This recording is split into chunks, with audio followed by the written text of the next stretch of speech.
how you choose to answer that question determines how you experience the world.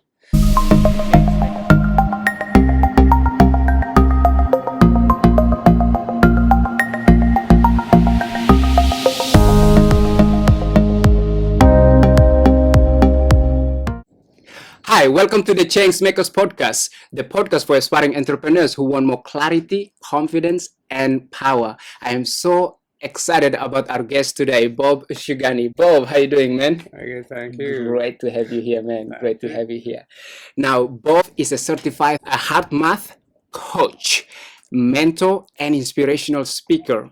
He is also a biohacker and sleep expert, and a humble student of neurobiology, psychology, emotional intelligence, and all things esoteric. He is the founder of Epic Heartmath, an organization dedicated to equipping the community with tools to manage their stress and optimize their sleep.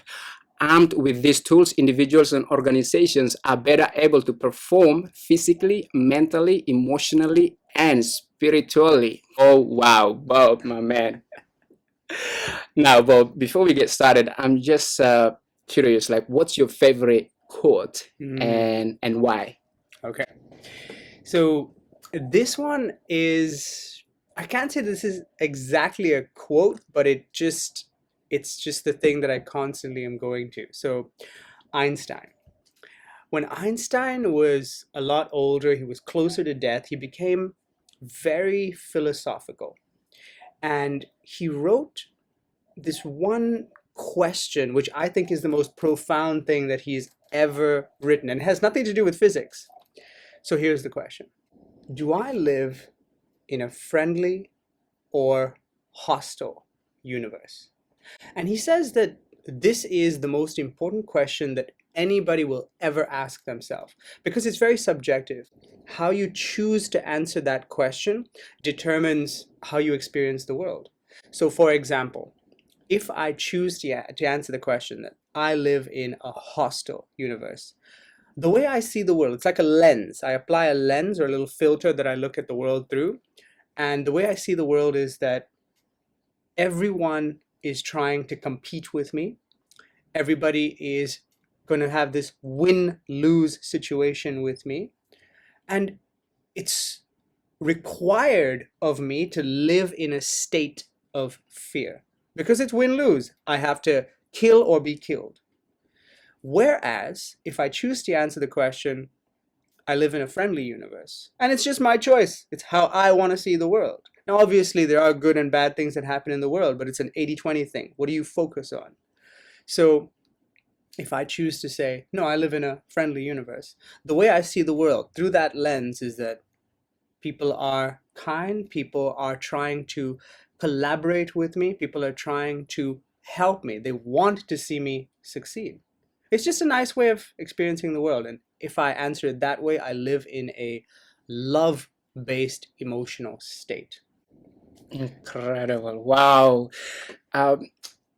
One of the affirmation that I use, it's kind of like relate to what you just shared with us, and that is, today I will create a joyful, a peaceful, and loving world within and without, or loving environment. And I just visualize myself go through my day, live that vision or the intention. And yeah, as you said, like, when you live in the environment where you look around and it's all about, kill or to be killed, or come from that place of fear and scarcity, then one could say that's all you bring, or you attract more of the same of those things. Yeah. And so I really like that question by Albert Einstein. Do you want to live in a friendly environment or hostile universe? Oh man, I definitely want to live in a peaceful, joyful, and loving environment. That's for sure. Now, man, my girlfriend, right? Oh yeah, my partner. She's always like, "Darling, you gotta live from this place," like pointing to my heart, right? And then I know you are the heart expert here, and I really want to learn more about this. So what is heart Heartmath, and how did you get into it? Okay. So I should give you a little bit of a disclaimer. I'm kind of similar to you. I'm also a head person. So it's a practice, isn't it, of constantly dropping into the heart. You're right. So before I address what Heartmath is, I'll talk a little bit about how I got into it. So it was about 8 years ago, and I was in San Francisco visiting my brother. And he came up with this little device. This is the old school Heartmath device. It's a biofeedback device, right? So he hooked it up to my ear, and he said, drop into a meditative state. So I kind of silenced my mind, I connected to my breath, and I got into this nice little breathing rhythm, and the device goes green. And I'm like, oh, that's interesting. And then we start talking, my brother and I, and of course it drops into the red again. And then he says, oh, okay, check this out. So now drop into a meditative state, but don't silence your mind. Go to gratitude. Think about people, places, and things that you're grateful for. So I'm still kind of like, okay, getting this nice breathing rhythm, and I start going to gratitude. I start calling it up and feeling it. And the thing goes green even faster.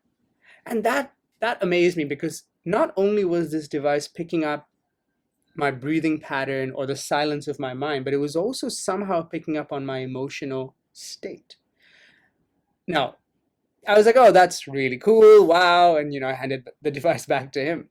And a few weeks later, when I was leaving, so I was living in China, I was leaving San Francisco and going back home, he gave me the device as a gift. He's like, I want you to have this. And I thought, wow, that's amazing. But I'm a bit embarrassed to say that I never used it. Like, I took it home, and it had sentimental value, so I never threw it away, but never used it. So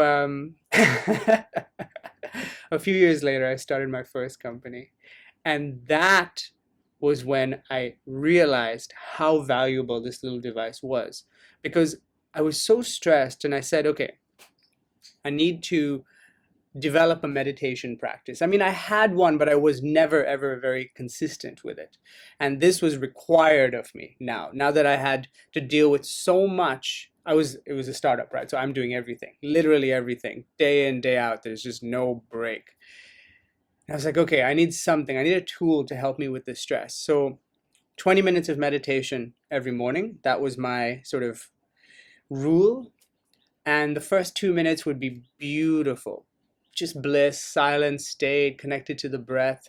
And then for the next 18 minutes, I'd be planning my day.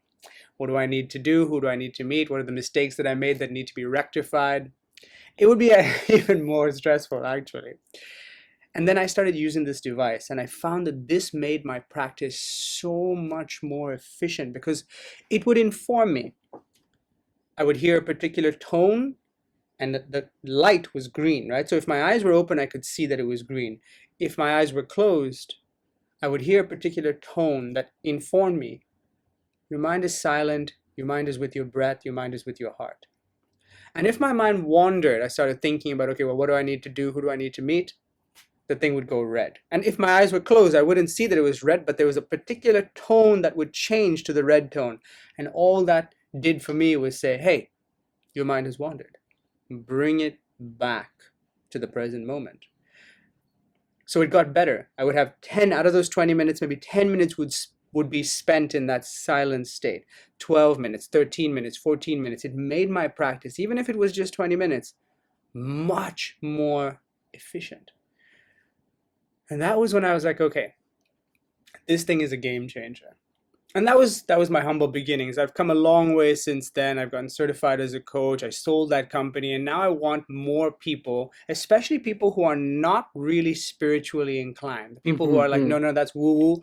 I don't know if I can swear on this one, but I don't give a fuck about that. Yeah, that's good. So, yeah. For them, I'm like, well, here is a device that's picking up what this practice is doing inside you. And it has nothing to do with spirituality. It's all about biology and neuroscience. So it's a nice way of approaching it. So yeah, that was how I discovered it. And Heartmath in particular is just that. It's a tool It's a tool, yeah. and a technique. The technique is so simple and it's ancient. The beautiful thing about it is that it has been around for thousands and thousands of years. If you look at mantras as an example, they are set at a particular breathing rhythm. So for example, whatever my mantra is, I'm going to be breathing, because I'm repeating this in my head. I'm going to be repeating for this. I'm going to be breathing for the same amount of time in and the same amount of time out. Yeah. And what that does is it shifts something called heart rate variability, and that affects my physiology. Amazing. Wow. So yeah, tell us more about this. So what is it? Because you mentioned of heart variability, right? Heart rate variability, or HRV. I see. That's the the simple way of saying it. So why is it important to know that? Okay. Yeah. So here's a little anecdote. It was probably the late 60s, and there was an astronaut in the space station. Sorry, not space station. Actually, I'm not sure, but there was an astronaut in space, and they're monitoring the guy's vital signs on Earth. And what they noticed was every day, for the same amount of time, at around the same time of day, the astronaut's heart rate would jump up and down, up and down, up and down. And that's surprising. It's very weird to see something like that. And after a few days, they got a little bit worried. They thought he was dying. They thought there's something happening. So they asked him, hey, is something happening in space? Are there solar emissions? Can you tell us why is it that your heart rate jumps up and down during this period of time every day? And the astronaut thinks for a moment, and he's like, oh, that's when I meditate every day. We now know that there's this huge connection between a meditative state and heart rate variability. So heart rate variability is this measurement of time between every single heartbeat. The Heartmath Institute, they are meditators, but they're also hardcore scientists. And so this was the first entry point into what is happening inside our physiology when we practice meditation. So since then, it's become so useful. HRV measurements have become so useful, number one, for measuring whether a fetus inside a womb is healthy or not. If the fetus's heart rate is steady, they have elevated heart rate. So it's like 140, 140, 140, 140. You can be sure that that fetus is in a state of distress, and there's going to be complications with that birth. We do not want a steady heart rate. If the fetus's heart rate is going 130, 150, 130, 150, 140, 150, 135, 160, up and down, up and down, up and down. Fetus is healthy, it's going to be an easy childbirth. We know that because if you look at children, the healthiest, youngest children, huge HRV. As we age, especially ones who are not very careful about their health, their HRV becomes lower and lower and lower. I see, It's actually a very good predictor of mortality. If you have two people who are, let's say, 60 years old, the one who has the lower HRV is probably going to die sooner if the other one doesn't get hit by a bus. That's the only the caveat. I see. So that is what it is. And it's become very popular now with athletes. If, for example, I'm training, if I overtrain, the next day when I measure HRV, I'm going to see low HRV because my body's recovering. There's very little adaptability. And if on that day when I've measured and I see low HRV, if I overtrain again, my chance of injury is so much higher. This is why a lot of athletes, especially people who are training for like Ironmans or triathlons and all this, love measurements of HRV because they know how to train. They can plan their training according to it. How has Heartmath changed your life? I would say about 6 months of very consistent practice. After that, people around me, my friends, my family, would come up to me and say, look, there's something different about you. I don't know what it is, and I don't know why you have sort of changed, and I can't put my finger on it, but you are different. And obviously they didn't know what I was doing. I knew what I was doing. What had happened was I had become much more calm, much more patient, especially when interacting with people, and much more focused, like lightning focused on what I needed to do. It really just changed my business. That ability to stay with one thing for an extended period of time, like studying sleep, it's about 90 minutes. 90 minutes is about the time that it's the optimal amount of time that the brain can really focus on one task, especially if we're not distracted by other things. And taking advantage of that is a game changer. Now, I also love public speaking, and I find that what this practice does is it allows blood and energy to be restored back into the prefrontal cortex so that we can perform optimally, especially as a speaker, especially as someone who has to speak to an audience. It's so easy to feel stressed. It's so easy to get that sort of fight-flight response where all of the blood has left. You forget words. You forget what you're supposed to say. It flows to the amygdala, and that's the fight-flight response. That's anger, aggression, anxiety. That's where you react instead of respond. With physical performance, I don't have to say. It's just, there's just lots of stuff related to this. But specifically for me, it's much more about mental performance. And lastly, about spiritual performance, I know that's an odd thing to say. Like, what are you talking about? Improve your spiritual performance? Well, here's what I'm trying to get at. Anyone who has a meditation practice, you are the observer. You are observing the mind. You're observing the breath. In terms of approval of spiritual practice, this particular practice, Heartmath or HRV, HRV training is what I like to call it. What it does is it builds this part of the brain called the temporoparietal junction, which is very much associated to self-awareness.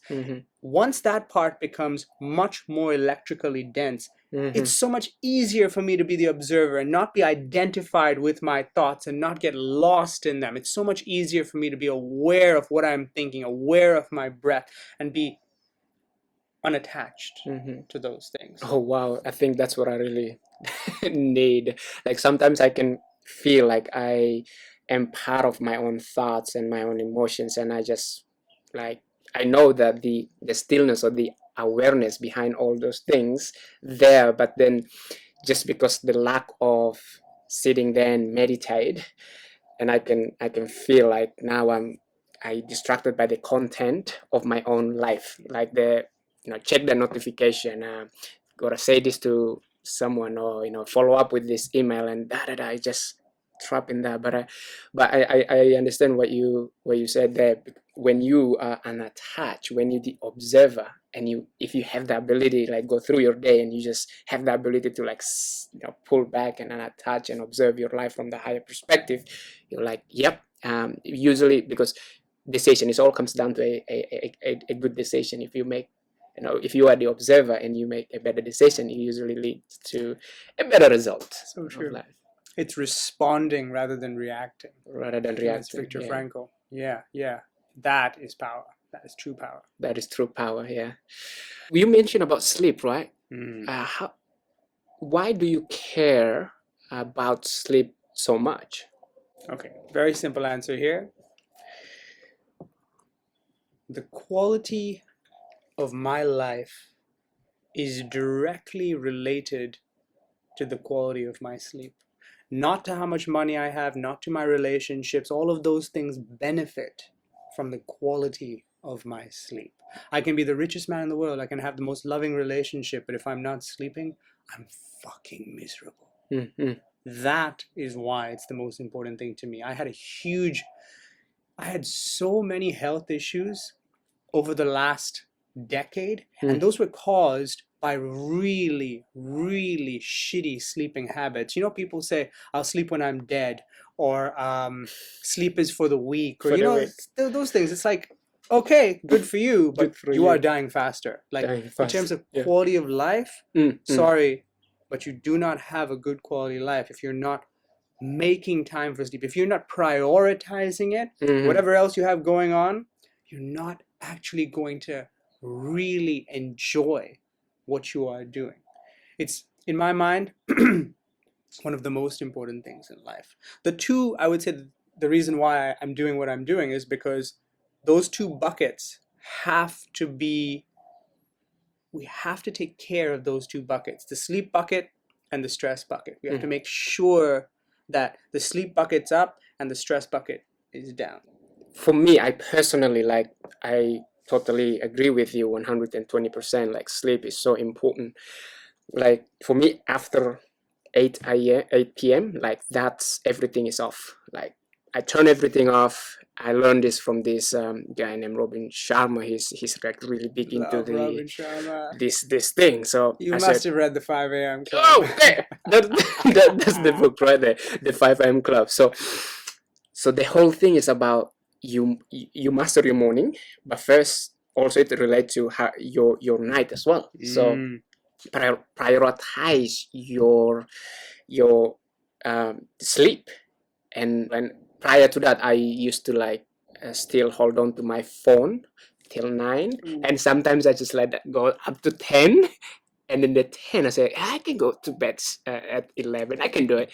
And then I go into my iPad and go into the YouTube and all that stuff. So what advice? So, man, that's, one could say, what would you give to this, like people that they still, in terms of like addicted to their, one could say, their smartphone after 8 p.m. What, like, piece of advice would you give? Okay, so I'm very much about shades or degrees, because not everybody is going to do what I advise. So let's go with, what are the different options that people have? Let's be realistic about it, right? So now, ideally, you do not want to have a device this close to your eyes at least an hour before going to bed. There was a study which showed if you take two groups of people and you tell one of them to read a book on an iPad for an hour before going to bed. Now I know, right? So we're literally, it's just a regular iPad or a phone or whatever you're doing. It's a device, and you're reading on it for an hour before going to bed. And then there's a second group of people that are told, read a paperback book. Yeah. For an hour before going to bed. Yeah. And the results, when you compare, the results are astounding. The group that read on an iPad for an hour before going to bed, their melatonin release, melatonin is the deep sleep hormone, was delayed by 3 hours. And they got 50% less deep sleep compared to the group that were told to read a paperback book. Interesting. That, if you do it consistently, which a lot of us are doing, can you imagine how that's affecting sleep? So ideally, the ideal is to disconnect from a device, any form of device, any screen with a light, for at least an hour before going to bed. Now let's go to the next shade. There's going to be many people that will say, look, I tried that and it doesn't work. I'm addicted. I can't do it. Hey, look, I'm also in that club sometimes. What are you going to do? So we have biohacks, right? The first recommendation would be, get a red filter. If you're on an iPad or an iPhone, you have night shift, and then you have this thing called a red hack, where you can just remove all the blue, reduce the intensity of light, and make everything red. And that has the least effect on melatonin levels. Of course, there is going to be some effect because it's light, but lower than if you just had a regular iPad or iPhone or whatever it was and you were just reading on it or doing your thing on it. So we want to red hack the phone. Secondly, we want blue blockers. Blue blockers, you never need to block blue during the day. The sun is in the sky, don't bother. In the evening after sunset, it's wonderful to have a pair of blue blockers. You can have the yellow ones, you can have the red ones, you can have the orange ones. You just want to block blue at night because light through the eyes it causes something called a circadian mismatch. It changes the settings inside the brain, especially the cortisol melatonin balance. If cortisol is up, melatonin is down. What light does is it spikes cortisol so that melatonin has to be suppressed, which is why we don't get very deep, good quality sleep. So we want to block. We want to block as much blue as possible. We do that on a screen that we're using. We do that through blue blockers. Lastly, we want to switch out, we want to have at least a few bulbs in our house which are not bright white. We want them to be red. Red, Red yeah. is as close to fire as we can get using electric light. Red light at night will actually make people sleepy. It actually will make you start yawning. It's a Yeah. beautiful way of doing a Beautiful way, wind yeah. down. So a few red bulbs, easily available online. You just search for red LED bulb, you'll find them. They're not expensive either. Switch out a few of the bulbs so you know which ones you want to use at night and which ones you don't want to use at night. Those are 3 wonderful ways of hacking sleep before bedtime, hacking our devices particularly. Amazing. So I really like what you share with us about the melatonin. Like in the night, I want to be friend with Melina or Melita, and in the morning, I want to be friend with the Serena. All right, Melita is melatonin. You know, you really want to have be friend with it, so then you can have a deep sleep, and you want to do whatever you can, in terms of like, you know, detach with yourself with the digital, all the devices, and in the morning, obviously, you want to. Research has shown that in the morning your cortisol is like, and so the idea is like you want to obviously bring that down, so then when you go through your day, you have, you know, there is no fear, there is no anxiety in you. It's so then you have to be friend with the serotonin. This is just like metaphorically speaking about this whole concept. So yeah, I really like that. So my next question is about this the word that I love following you on Instagram. You know, I love your content because it's just like, oh wow, even just those 1 minute video, it's like it has valuable, you know, information that I usually take it and then implement right away into my life. So one of the video that I watched and I really like is that you talk about sometimes I personally I find myself in a situation where I'm alone and get into that anxiety mode or depression mode and for many reasons. And you mentioned about the word parietal lobe. And I was like, okay, I want to know more about this. So what is it? What is the parietal lobe? So the parietal lobe, it's very much associated to our disconnection from others. It seems to light up in a brain scan. If you're scanning it, you see that the parietal lobe lights up, or there's a lot more electrical activity or electrical density when we are feeling lonely or isolated or separated from people whom we love. Now, this does tend to happen to every single one of us. I mean, as humans, we are wired as social animals. We want to be around people. But these days, especially with our devices, there's this illusion of connection. There's this illusion that we are, you know, we have friends, we have family, and we're so close. But if we're not actually seeing these people or being around them, it's pretty much the same. There's no suppression of electrical activity in the parietal lobe. We do still feel lonely, and that's what forces us to be even more addicted to our devices, because we're trying to get that form of connection, but it's fake. It's fake, yeah. Now, what I find to be a very interesting, you can call it a hack, but it's such a beautiful practice, is meditation or mindfulness, or what I'm doing, which is Heartmath, any form of disconnection from the ego. As the eyes are closed and we get into this lovely breathing rhythm, silencing the mind, disconnecting from the ego, what that does is in our brain, it simulates connection with, you can call it the universe, you can call it source, you can call it God, you can call it whatever label you want to call it. But it simulates connection. Connection with what we are surrounded by, what we are. And it's beautiful the way it shows up in the brain, because when we are in this form of practice or in this form of connection, the parietal lobe becomes less electrically active. It sort of slows down, or it sort of darkens up a bit. And that's a practice that we want, especially if we're not constantly around friends and family, which none of us can be. especially in this day and age. Yeah. It's a beautiful practice of simulating connection without having physical connection. If you were to recommend a book, what book will you recommend to the Changemakers community? Okay, so I have so many, and I want to.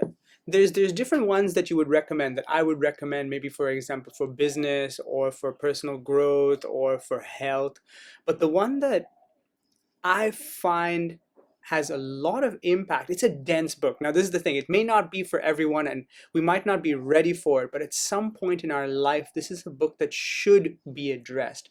It's called Power versus Force. It's a book by Dr. David Hawkins.